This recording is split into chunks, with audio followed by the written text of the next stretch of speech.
Om Namo Bhagavate Vasudevaya. Om Namo Bhagavate Vasudevaya. Om Namo Bhagavate Vasudevaya. So we are continuing with Bhagavad Gita as it is, chapter number 4. We start with verse number 25 today. Devam eva pariyagnam yoginah paryupasate brahmagnam apariyagnam yajnavopachuvati. Translation by Srila Prabhupada. Some yogis perfectly worship the demigods by offering different sacrifices to them, and some offer sacrifices in the fire of the Supreme Brahman. Om Jnana Timirandasya Jnananjana Shalakaya Chakshurumritam Yena Tasmai Shri Gurave Namaha. Thank you all so much for joining. And today is Christmas Eve. Everyone is in the mood of happy holidays, wanting to enjoy these holidays. Merry Christmas to all of you. Actually, when I was driving and going someplace today, this morning, I noticed that the car in front of me had its license plate on which it said, "Smile, God loves you." And I thought, that's beautiful. Immediately there was a smile on my face because it was a reminder that God loves us. But the question is, do we love Him? We're learning Bhagavad Gita so that we can build a relationship with the Supreme Lord Krishna and love Him also in return. If we are already loving Him, then increase our love for Him. So now that the year is coming to an end, today is Christmas Eve, tomorrow will be Christmas, and soon it's going to be New Year, and 2021 will come to an end. So this is a good time to reflect upon the whole year. What have we done? What have we learned? What is it that we wanted to learn, but we could not learn? And also, I would say, meditate on the coming year. What should I be concentrating? What should be my goal in the new year? In this chapter 4 of Bhagavad Gita, which is entitled Transcendental Knowledge, Krishna has so far explained to us the history of the Bhagavad Gita. When was it spoken? And when we calculate, the very first verse of chapter 4 is Imam Vivasvati Yogam Proktavan Aham Apyayam. That this, Krishna says, this spiritual science. He doesn't say this religion or this, knowledge. He makes it very clear. Spiritual science was spoken by me to sun god Vivaswan 120 million years ago. So that is the history of the Bhagavad Gita. And then right after that, Krishna in the very second verse, he states, Evam parampara praptam imam rajasya vidu sakalena hamata yogo nashtaha parantapa. This spiritual science, when it was coming down in disciplic succession, bona fide succession, over passage of time, it was destroyed. So he was re-speaking the Bhagavad Gita 5,000 years ago. So after that, Krishna talked a lot about performing actions. We all work every day. We, engage in so many different activities, so many actions. So he explained to Arjuna, how should one perform actions so that there are no reactions? Now, today's verse that we took, number 25, Krishna is talking about different forms of sacrifices. Sacrifice is very important. Unfortunately, the concept we have of sacrifice is very materialistic, but here he is talking on the spiritual level. And one of the sacrifices that he's talking about is worshipping the demigods, or worshipping the effulgence, the glowing effulgence of the Supreme Lord. Actually, when we study the Vedas, and even Srimad Bhagavatam talks about three aspects of understanding God. One is Brahman, which is realizing the effulgence, the very, very powerful effulgence of God. The second aspect is Paramatma, which is the super soul within the heart. That is the Supreme Lord situated in everyone's heart as the Supreme Super Soul. And the highest aspect of understanding the spiritual science is to understand Bhagavan. Bhagavan means the Supreme Personality of Godhead. Let me explain this with an analogy. Say, for instance, when I look at the sunshine in the morning, the sun rises in the morning, and I look at the sunshine. Of course, it's not possible to look at the sun directly because it's so powerful. So, just by looking at the sunshine, I know the sun is there in the sky. And so, my realization would be sun is just sunshine, just that bright light. But someone who is more intelligent will understand that this sunlight, the sunshine, is coming from the planet's sun. That is the second level of understanding, which is compared to, so the first sunshine is compared to the concept of understanding God as a very strong, powerful light, effulgence. The second level, higher level, is to understand that the Supreme Lord is situated in everyone's heart as a super soul. But the highest level of understanding is to understand Him as the Supreme Personality of Godhead, which means someone who has more knowledge will understand there is sunshine, there is sun planet, and there is a sun god living in that planet. That is the highest realization. So here Krishna is talking about sacrifice. Now, the purpose of sacrifice, we'll talk more about sacrifice, what kinds of sacrifices, etc., in chapter 17. But right now, he's just touching on this topic of sacrifice. In the third chapter, the previous chapter, we learned where Krishna explained, Yagnarthat karmano nyatra lokoyam karma bandhanaha tad artham karma kantya mukta sangha samachara. Now, this verse is in Sanskrit, which was spoken by Krishna, and he explains that work done as a sacrifice has to be performed. Otherwise, work causes bondage. So now we have a choice whether we want to work in such a way that we get bound, we are in bondage, or we can work with that consciousness, with the knowledge, with the help of spiritual knowledge, we work in such a way that it liberates us. So here he's talking about sacrifice. Work done for him is important, which means we work for the satisfaction of Krishna, for the satisfaction of the Supreme Personality of Godhead. Then one can become a perfect yogi. There is a lot of craze in this world for yoga. People are wanting to be practicing yoga, which is really good.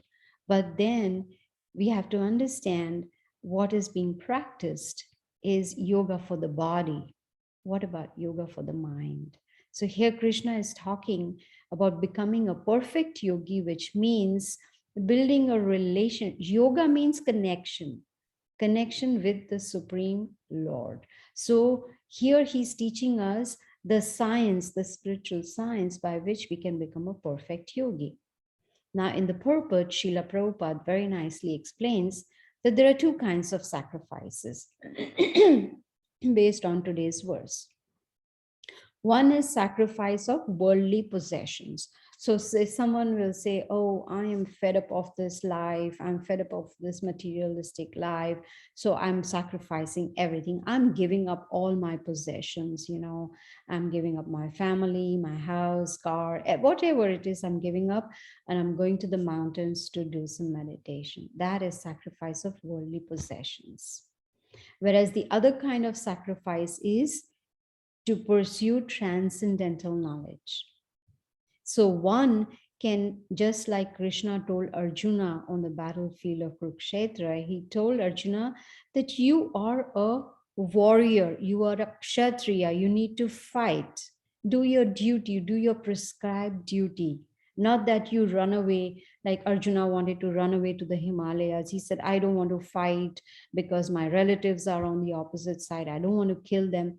But Krishna did not tell him, oh, yeah, you retire from, whatever life you have, and then you just go and do some meditation. No, he told him, you do your work, you do what is prescribed for you. So the second kind of person is one who will do the work, do the prescribed duty, but will do it with transcendental knowledge, will do it according to the instructions of the Bhagavad Gita. And Bhagavad Gita is nothing but is teaching us how to live our lives in such a way that we are not in bondage, but we are liberated. Our consciousness is clear. We are very much in, we have controlled our senses, our mind, our intelligence is sharpened with spiritual knowledge, and we use everything in the service of Krishna. This is what Bhagavad Gita is teaching us. You see, then the senses will come under control. When the senses are not under control, they are running all over the place. Recently, someone sent me a picture which from one of the newspapers. I don't know where it was published, but there was a picture of this gentleman. He was 84 years old. 84-year-old man had already gotten married 86 times. Can you even imagine? He had married 86 times and he had 170 children. And when he was asked, what's going on? Why have you got married 86 times? He said, it's God's calling. No, it's not God's calling. That's very convenient. It is the senses calling. It's the senses running after sense gratification. And after all those marriages and kids, was still unsatisfied. Why? Because the senses were not under control. He was looking for satisfaction in wrong place, in a wrong way. So here Krishna is talking about worshiping the demigods. So those who want temporary material benefits or temporary material happiness, they worship the demigods and they, sacrifice their material possessions. And who are demigods? They are just managers and controllers for Krishna. They are just there to manage. Just like in a company, there is the owner of the company, and then in that company, he appoints a finance manager, HR manager, marketing manager, sales manager. So all those are not the controllers. They are not the controllers. They are just the managers.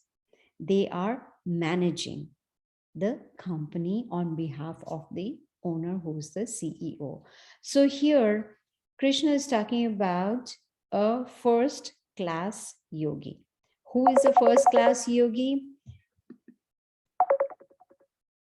First class yogi is one who is sacrificing all the work for the satisfaction of the Supreme Lord. That does not mean that that yogi has lost his individual existence. No, he's still an individual. He's still a living entity. All he is doing is changing his consciousness and becoming a perfect, a first-class yogi. So from the Bhagavad Gita, we can learn the right form of sacrifice. Then when we take on this transcendental knowledge, then we understand how, in fact, there is a whole process of controlling the senses. Let me give you an example. Supposing, just imagine that there is a chariot and then there are 5 horses. There is a driver of the chariot and then there is a passenger. So let's consider this body to be that chariot. And we are spirit soul. So we, the spirit soul, is a passenger inside the chariot, which means the soul inside the body. Then let's imagine the driver who is holding the reins of the horses. The driver is our intelligence. And those reins that are controlling the horses, let's consider the mind to be those reins. And those horses, consider them that they are our senses. Now, if the driver, which is the intelligence, does not control the reins, which is the mind, then the horses, which are the senses, will go haywire. They'll go here and there. And in that process, the passenger, which is the spirit soul, will be bewildered because one horse will go this side, the other that side, and there'll be chaos. So if one sense is going this way, the other that way, then there is a lot of confusion for the spirit soul. So here Krishna is explaining to us how we can take on this spiritual science knowledge from the Bhagavad Gita and sharpen our intelligence. It's not just blind faith. We hear, we read, we hear what Krishna is telling us in the Bhagavad Gita. Contemplate on it and see, does it make sense? If it does, then practice it. And when we put it into practice, then we'll say, aha, this is really giving me peace of mind. It's giving me satisfaction. The teachings of the Bhagavad Gita show us how we can very easily control our senses. It's just a matter of practice. Like they say, practice, practice, practice till you are perfect. Practice makes one perfect. So just like we have this human form of body, it's different from animal body. And what is the difference? The difference is that the human beings have philosophical intelligence by which they can understand, what is right, what is wrong. They can understand even the knowledge that we receive in the school or college. They have the capability to understand that I am not this body, I am the spirit soul within the body, and can understand, yes, I am suffering or I'm happy. Animals cannot, think in those terms. They don't have that philosophical intelligence. So we, being human beings, we have to make sure we are not living like animals, which means only eat, sleep, mate, and defend. These are the 4 activities that the animals do. We as human beings have to go beyond that and also come to a spiritual level, which means disciplined life. Life has to be disciplined, just like there is discipline when we go to work, when children go to school, when youngsters, they go to college. There is discipline. They can't just walk in and out of any class or go when they like or not go when they, there are some rules that they follow, which is called discipline. So we also need to follow some discipline as human beings. And for that, we need some guidance. So the question, a very important question arises. How to control the senses? Let me give you an example. Supposing my child is in the backyard and while playing has started eating dirt, picked up mud from the ground and has started eating. If I go and tell my child, stop it, don't eat, please stop, stop, stop, is he going to stop? No. That child needs proper engagement, needs something higher, needs a higher taste, something better. So if I give candy to the child will immediately give up the dirt and will start eating candy. So that means we are giving proper engagement to the child. So also our mind needs proper engagement. The senses, they need proper engagement. So when we give up that propensity of sense gratification, when we give up the propensity, I want to enjoy, I want to have this and I want that, and we are running after how to enjoy the senses, then we will get lost. Because the goal of human life is not just enjoying the senses, it's much, much higher. It is to become self-realized, to understand what is my real identity? Who am I? Where have I come from? And what is my purpose in this material world? And most importantly, why am I suffering? How many kinds of sufferings are there? There are 7 kinds of suffering in this material world. Now you may say, oh, you're being so pessimistic. Nope. This is called being realistic. When we really understand from the Vedas, what is Bhagavad Gita is the essence of the Vedas, essence of all the Vedic literatures. And it's giving us guidance, making us understand that the purpose of human life is self-realization. I was talking about miseries. There are 7 kinds of miseries: birth, disease, old age, death. These are the four main miseries. But while we are alive, there are 3 more kinds of miseries. One is misery caused by the body and the mind, like, ailments, diseases, pain in the body, you know, the mind, also causes a lot of misery with all those thoughts and feelings and emotions. Then there is miseries caused by others. Then finally, miseries caused by material nature, like there are floods or tsunami, earthquakes, Katrina, or all those. These are material disasters, the material nature disasters. So when all these 7 kinds of miseries we are facing, an intelligent person will question, well, I can see these miseries, how can I come out of it? No one likes to be miserable. No one wakes up in the morning and starts praying to the Lord, oh, please give me cancer, or please just take away all my money, or just make me blind. No one does that. No one wants to be miserable. Everyone wants to be happy. So if we somehow or the other understand the process of controlling the senses, then we will be able to feel that satisfaction and happiness. And here in this verse today that we took up from chapter 4, verse 25, Krishna is talking about sacrificing. Just like if I want to become a doctor, I need to sacrifice. I need to sacrifice my time.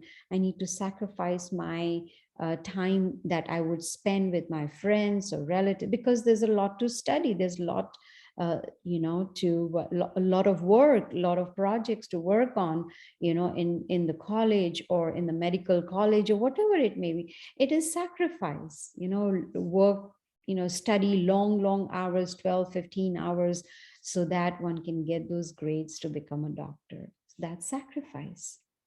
But here in this age in which we are, which is called Kali Yuga, there's a very beautiful verse in the Vedas which says, Krite yadhyayato Vishnu tretayam yajito make dwapare paricharyam kalau tad harikirtan. It's talking about the 4 ages: Satya Yuga, Treta Yuga, Dwapar Yuga, and Kali Yuga. Right now, we are in the age which is called Kali Yuga. And in Kali Yuga, the Vedas indicate that the process for self-realization is mantra meditation. What is a mantra? Mantra is a very powerful chant that can free one from all kinds of anxieties. So if one has any form of anxiety, one can get rid of that anxiety just by mantra meditation. And when we do that mantra meditation on a daily basis, then the senses, they start becoming calm. The person starts becoming sober. And then there are realizations. We realize, oh yes, I am not this body. I am the spirit soul. In theory, it's very easy to understand, but to understand it practically, that needs practice. That means doing this meditation on a daily basis. What happens? Actually, in chapter 2, we learned where Krishna explained to Arjuna that when the senses come in contact with sense objects, there is attachment. Just like children. My grandson, when he sees something on the television or on the billboards, while driving, immediately there is an attraction for that sense object. It could be a new iPhone, Apple Watch, whatever it could be, some new video game. So there is attachment. And when the senses got attached to that sense object, then there is a desire to get it. And when that desire is not fulfilled, then there is anger. One gets really angry because one is not got one that one really wants. And because of anger, there is what is called, the scientists have said that anger causes some chemical reaction in the body. And that is why we have noticed that when a person gets angry, one starts saying things that they don't mean, they become very rude, they yell, and sometimes anger is bestowed on others through emails. In anger one may type out some nasty things in the email and send it, but later on realize, oh, there was no need to do that, once that anger subsides. But what happened? Anger causes bewilderment of memory. And Krishna tells Arjuna, then intelligence is lost. Then one is not able to figure out what is right, what is wrong, and then just does whatever comes in the head at that time. And when intelligence is lost, a person falls down. So, how did all this start? It all started with senses coming in contact with sense objects and getting attracted. Why did that happen? Because the senses are not under control. Senses are not being properly engaged. You see, that is the crucial point. It's very easy to control the senses if we perform the sacrifice mentioned in the Bhagavad Gita. And the sacrifice is, the topmost sacrifice in this age is mantra meditation. And somehow or the other, with the help of this transcendental knowledge from the Bhagavad Gita, we can dovetail all our activities towards the Supreme Lord. So first we need the knowledge to understand. Then we want to put it into practice, and that will lead to purification of the senses. And then a person will be self-realized. Some like today's verse that we did, some Krishna says, some like to offer sacrifice of their possessions. They say, okay, let me give up all my possessions. Someone may, perform some austerities as a sacrifice for the Lord. Say, oh, I'm going to maybe eat once a day, or I am going to, stand on one leg, or whatever kind of austerity that might be. Someone may, just try to become a mystic yogi. Someone may say, oh, I want to sacrifice my time studying the Vedas. Could be anything. Possessions, someone may want to give a lot of charity. But then we need to understand that everything is based on different modes. One can even, let's take example of charity.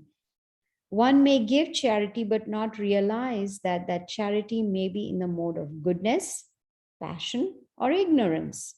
And each one has a different reaction. You see?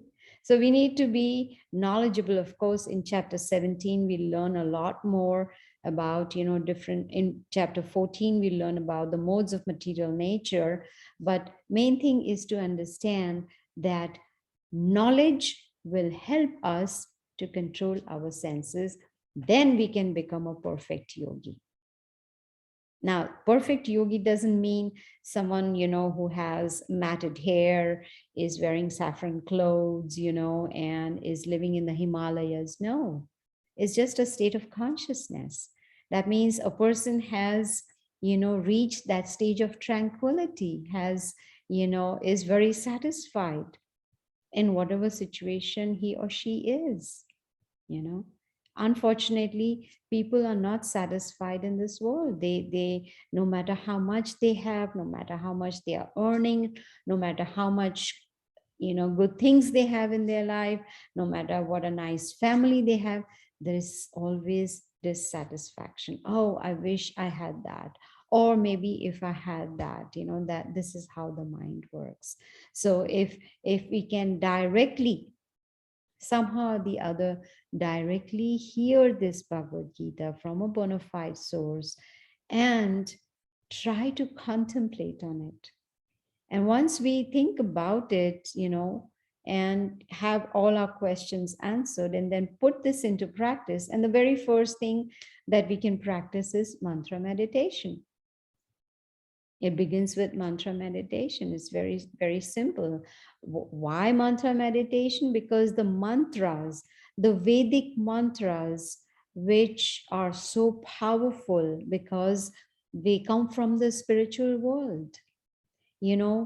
For this age in which we are living right now, Kali Yuga, Supreme Lord Krishna has combined the, what you would say, the efficacy of all the mantras in the Vedas. He has put them all together in one simple Maha mantra. Maha mantra, Maha means the greatest. The greatest mantra means the chant, the greatest chant for meditation for us, which is very, very simple.